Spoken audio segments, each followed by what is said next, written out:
Well, hello everybody. Happy Thursday. We've progressed through the week. There's just a few more weeks left before school starts. I started prepping a little bit for school. Meetings start the first week of August, with new students and things, and then teachers come in the second week, and then we're back in school. So in the meantime, we're prepping. I'm door dashing, and my wife is still in her internship, practicum training for her clinical counseling, and progressing through that. And next May, she'll be graduating, so we'll be back on campus at Liberty celebrating that graduation. I always like that because I never really went to my graduation there, either bachelor's or master's. But I love walking around the campus and feeling a part of, the university.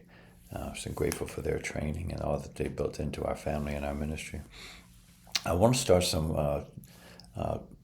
some search on the Bible today about fears, and we fear many things. Some people fear spiders, some people fear weather, some people fear relationships, some people fear, the dark, if you would. There's a lot of different fears out there today. But the Bible actually, gives us ways to overcome just about every fear if we actually look at it. So we're talking in 2 Timothy today, chapter 1.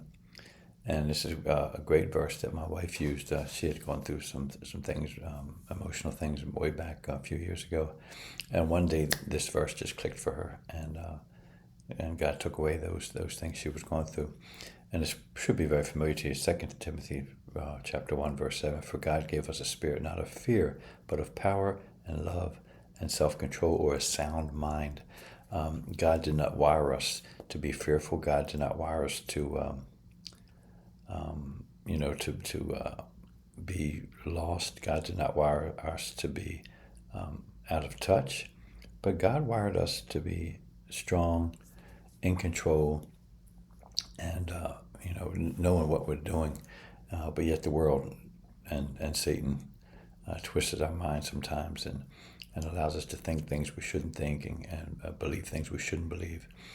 But we have to remember that God did not give us that spirit of fear, but of power and love and a sound mind that we can figure things out if we seek Him.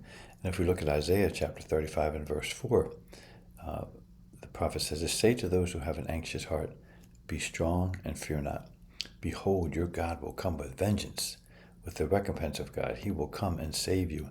And I can look back at some things that I went through in my life in my early Christianity, where even people I considered friends attacked me, lied about me, gathered other people around to verify what they were saying.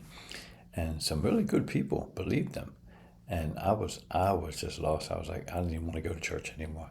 I didn't want to be around people because they looked at me with those ideas. And but yet I went through that, and there was one pastor at our church who sat with me and talked to me very practically. Said, look, let that sin roll right off your back. Let it roll off your back. If you didn't do it, it'll come to fruition. And lo and behold, it was a tragic situation that occurred. The person that had accused me of all this actually passed away.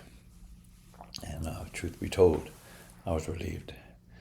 Because it seemed like I was vindicated, that all the lies she was telling, her life ended and my life just began, basically. I could go now and people would really see the real me. And almost 30 years later, the evidence is there that God was using us, and we had to go through that.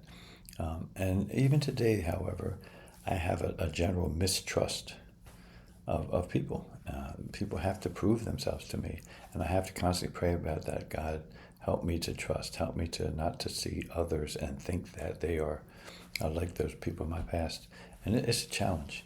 And you can ask my wife, sometimes I'd rather just sit home on my deck, on my porch, listen to videos, watch a game.